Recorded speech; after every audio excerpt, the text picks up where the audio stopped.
परम श्रद्धेय प्रमुख सागर जी महाराज, उपस्थित सभी मुनिवर और साध्वी जी, उपस्थित सभी नागरिक सज्जन, माता भगिनी, मैं तो यहाँ भाषण करने के लिए आया नहीं था, दर्शन करने के लिए आया था। क्योंकि भाषण होते हैं और हवा में चले जाते हैं, दर्शन मनुष्य के अंदर परिणाम करता है। और इसलिए हमारे यहाँ जो सारा उपदेश है, अध्यात्म को उपदेशित करना हो या मनुष्य के भौतिक जीवन के बारे में कहना हो, एक व्यक्ति के लिए उपदेश हो अथवा समाज के लिए हो, जो उपदेश करने वाले होते हैं उनका उपदेश तब सुना जाता है जब उनमें प्रतीति है। ऐसे प्रतीति वाले महापुरुषों के पास जब जाते हैं तो बताने के लिए नहीं जाते, जानने के लिए जाते हैं और श्रद्धा के साथ जाते हैं, नम्र होकर जाते हैं, उनको प्रश्न करते हैं, उनकी सेवा करते हैं, उनके सामने भाषण नहीं करते, उनको नहीं बताते। लेकिन उन्हीं ने कहा है बोलो, इसलिए बोल रहा हूं। उनकी आज्ञा का मैं पालन मात्र कर रहा हूं। यहां मेरा बोलना बेकार है, क्योंकि बोलने के पीछे जो प्रतीति चाहिए वो मेरे पास नहीं है, महाराज जी के पास है। उन्हीं का बोलना आपको स्वीकार करना चाहिए, लेकिन उन्हीं की आज्ञा से मैं बोल रहा हूं। आज्ञा उनकी है तो विचार भी उनके होंगे, शब्द भी उनके होंगे। सारी बातें जो उन्होंने कही, मेरे लिए करने की कही, यद्यपि वो मेरे लिए करने की नहीं है, सरकार के करने की है। और मैं सरसंघ चालक हूं, सरकार नहीं हूं। हमारे स्वयंसेवक लोग हैं, सत्ता में है, उसके कुछ अच्छे परिणाम स्वाभाविक निकलते हैं। आपको, हमको, सभी को उसका लाभ मिलता है, वो मिलते रहने चाहिए और बढ़ने चाहिए। तो महाराज जी ने जो सभी बातें कही वो मैं वहां तक जरूर पहुंचा दूंगा।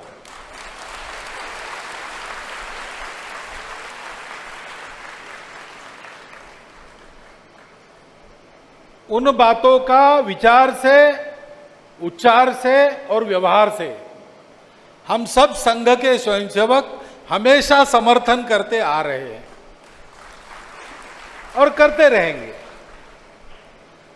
लेकिन परिवर्तन कब होता है? परिवर्तन तब होता है जब सब लोग आचरण करते हैं, सब लोग उसके लिए त्याग करने के लिए सिद्ध रहते हैं। जो जीवन का श्रेय प्राप्त होता है वो कैसे प्राप्त होता है? तो आपकी कितनी बड़ी संख्या है इस पर निर्भर नहीं करता, आप कितना काम करते उस पर निर्भर नहीं करता, आपका ज्ञान कितना है इस पर निर्भर नहीं करता। त्यागेन एकेन अमृतत्वम आनुषु, एक त्याग करने से ही श्रेष्ठ तत्व प्राप्त होता है। ये श्रेष्ठ तत्व महाराज जी को प्राप्त हुआ है, लेकिन क्योंकि उनका सर्वस्व त्याग हमको पता है, उसका अनुसरण हमको करना चाहिए। ये बात हो गई श्रेय प्राप्त करने की, श्रेय नहीं, प्रेय प्राप्त करने की, जो अच्छा है, जो सत्य है। ऐसे ही समाज के हित के लिए भी काम करना पड़ता है। तो कैसे होता है? सरकार से नहीं होता है, नेताओं से नहीं होता है, भाषणों से तो होता ही नहीं है। तो जो आचरण करते हैं वो होता है। हम सबको आचरण करना प्रारंभ कर देना चाहिए। महाराज जी ने कहा इंडिया नहीं, भारत होना चाहिए। हम सब लोग इंडिया शब्द का उपयोग करना छोड़ दें और भारत शब्द का उपयोग करना प्रारंभ करें। कभी कभी अंग्रेजी जानने वालों के सामने हमको बोलना पड़ता है, तो भाषा के प्रवाह में ही इंडिया आ जाता है, क्योंकि उनको समझना चाहिए, कोई जरूरत नहीं है। जो विशेष नाम होते हैं उसका भाषांतर नहीं किया जाता, दुनिया में कहीं नहीं करते। गोपाल नाम है तो अंग्रेजी आदमी को बताते समय काऊ हर्डर ऐसा नहीं कहते, गोपाल ये विशेष नाम है, वो गोपाल ही होगा, दुनिया में कहीं भी जाओ। उस भाषा में गोपाल को क्या कहते वो नहीं माना जाता है। ऐसे हमारा भारत देश है, सदियों से उसका नाम है, जो असतो मा सद्गमय, तमसो मा ज्योतिर्गमय, मृत्योर्मा अमृतम गमय की यात्रा करता है, तेज की तरफ जाता है, प्रकाश में रत रहता है, ज्ञान में रत रहता है, वो हमारा देश है। उसका नाम भारत है, तो दुनिया में कहीं भी जाएगा तो वो भारत ही रहना चाहिए। तो हम बोलने में लिखने में सर्वत्र भारत कहे। किसी को समझने में नहीं आया, चिंता न करे, उसको जरूरत है तो वो समझ लेगा। हमको जरूरत नहीं है सबको समझाने की, हम अपने आप में समर्थ है, स्वतंत्र है। आज दुनिया को हमारी जरूरत है, बिना दुनिया हम चल सकते हैं, दुनिया हमारे बिना नहीं चल सकती।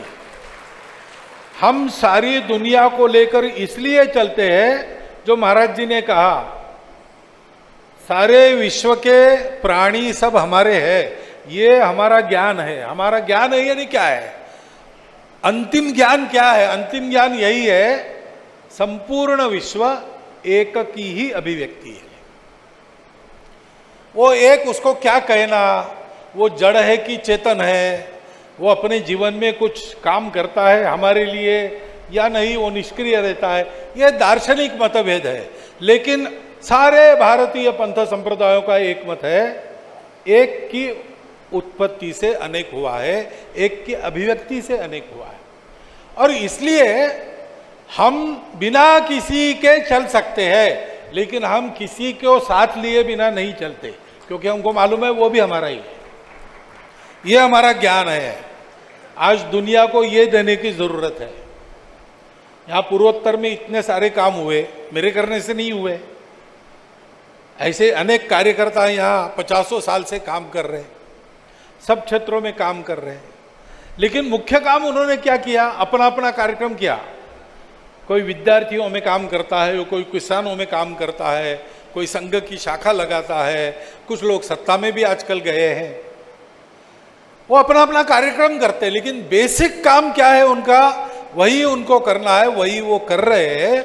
वो सबको जोड़ते हैं, जो टूटना चाहते उनको भी जोड़ने का प्रयास करते हैं। इस जोड़ की शक्ति है कि अच्छे काम होते हैं। अभी देश में, देश के केंद्र स्थान में, सरकार में हमारे स्वयंसेवक है, प्रधानमंत्री जी भी है, गृह मंत्री जी भी है। तो योग को सबने कैसे मान लिया? योग का प्रचार हो गया, पहले से था, जानकार लोग जानते थे योग के बारे में। सार्वजनिक प्रचार रामदेव बाबा जैसे लोगों ने कर लिया, हमारे संत महात्माओं ने कर लिया, उनके भी मकसद देश विदेश में है, वो भी जानते हैं। लेकिन इन सब जानने वालों के प्रमुखों को प्रधानमंत्री जी ने एकत्रित किया और उनको कहा ऐसा करेंगे तो कैसा रहेगा। सबने हाँ कहने के बाद उन्होंने किया, सबका जोड़ हुआ, योग प्रतिष्ठित हुआ। हमको इसी पद्धति से करना है, क्योंकि क्या है कि सरकार तो आपके मर्जी पर रहती है। 5 साल के बाद आप बिठाएंगे तो है, नहीं तो नहीं। तो आप जो भी करेंगे करेंगे।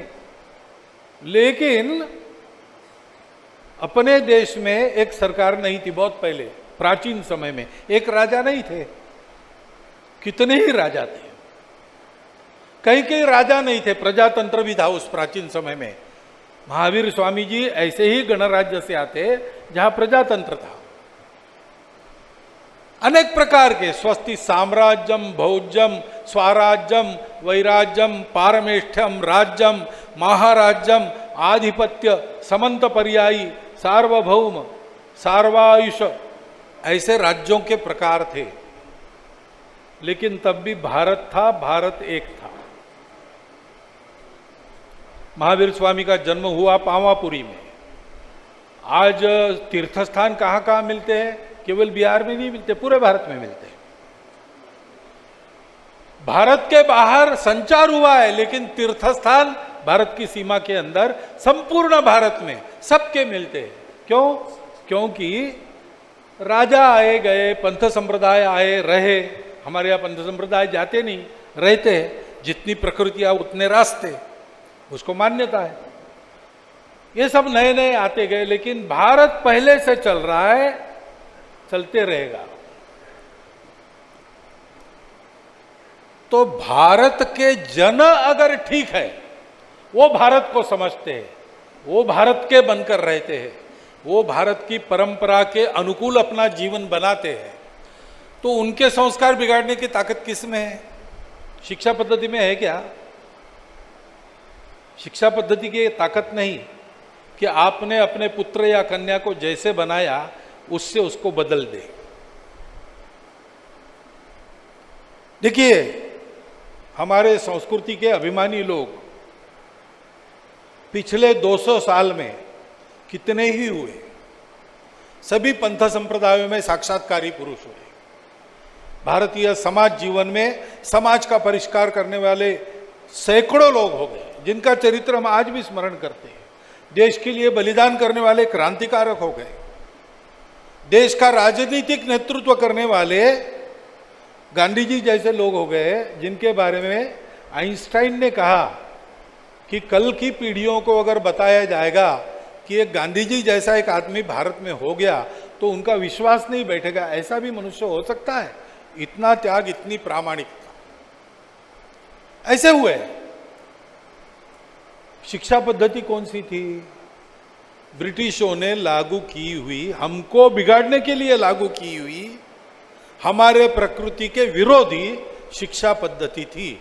उनमें से वो निकले और वो बिल्कुल पूरे भारतीय बनकर इस देश के पारतंत्र को उन्होंने खदेड़ दिया, स्वतंत्रता को खींच के लाया। ये कैसे हुआ? ये इसलिए हुआ कि शिक्षा पद्धति तो चल रही थी, लेकिन घर के संस्कार, शिक्षा के नहीं लेकिन शिक्षकों के संस्कार, माता पिता के संस्कार और समाज के वातावरण के संस्कार। आज शिक्षा भी एक है, उसमें शिक्षा का बिल्कुल परिणाम नहीं, ऐसा नहीं है। अब नई शिक्षा पद्धति आई है, जितना मैंने देखा है, अभी पूरा नहीं हुआ है, 6वीं क्लास तक हुआ है। उसमें फिर से अपने बच्चों में भारतीयता जागे सिरमौर हो, इसका प्रावधान किया गया है। वो आएगा, परंतु शिक्षा तो इस तंबू को तान के खड़ा रखने वाला एक तनावा है। 3 तनावे तो समाज है, घर है और शिक्षक है। वो अगर सोचते हैं कि पाठ्यक्रम चाहे जो हो, हम तो हमारे बच्चे को हमारा ही बनाएंगे, पराया नहीं बनने देंगे, तो कौन सी बात अशक्य है? अपने घरों में हम अपने बच्चों को कहानियां बताएं अपनी परंपरा की, अपने परंपरा के अनुसार उनको जीवन का लक्ष्य दें। घर में 8 साल की आयु होने तक बच्चा अपने प्रवृत्ति को घर के बड़ों को देख के बनाता है। वो प्रवृत्ति बदलती नहीं, बाकी ट्रेनिंग कुछ भी हो, ये बाल मानस शास्त्र कहता है। तो उस समय अगर उसको ये मिल गया कि देखो भाई, तुमको जितना कर्तृत्व है उतना कमाओ, दोनों हाथों से कमाओ, लेकिन अपने लिए मत कमाओ, स्वयं के लिए, अपनों के लिए कमाओ। कितना कमाते हो इससे तुम्हारा नाम नहीं है, कितना बांटते हो इससे तुम्हारा नाम होगा। ये हम उसको बताएं, हम उसको बताएं कि मनुष्य अपने स्वत्व पर खड़ा होता है तब उसकी प्रतिष्ठा है। गधा अगर शेर का चमड़ा लेके हमारे सामने आया और गुर्राने लगा तो हम क्या करेंगे? हम तालियां पीटेंगे, बहुत अच्छा नकलची है, वाह वाह रे, बड़ा बड़ा बुद्धिमान गधा है, ऐसा कहेंगे। लेकिन गधे की प्रतिष्ठा नहीं होगी उसमें। सर्कस में हाथी साइकिल चलाता है या फुटबॉल खेलता है, हम पैसा देकर टिकट खरीद के देखने जाते हैं, लेकिन हाथी वो है क्या? जंगल का हाथी हाथी है, उसकी धाक भी रहती है। ऐसे दुनिया में जो अपने पैरों पर खड़े होते हैं उनकी प्रतिष्ठा रहती है। अपने बच्चों को बताएं तो दुनिया भर का ज्ञान सीखेंगे, दुनिया भर की भाषाएं सीखेंगे, लेकिन अपनी मातृभाषा को कभी नहीं भूलेंगे। अपनी मातृभाषा अपने घरों में चलती रहेगी।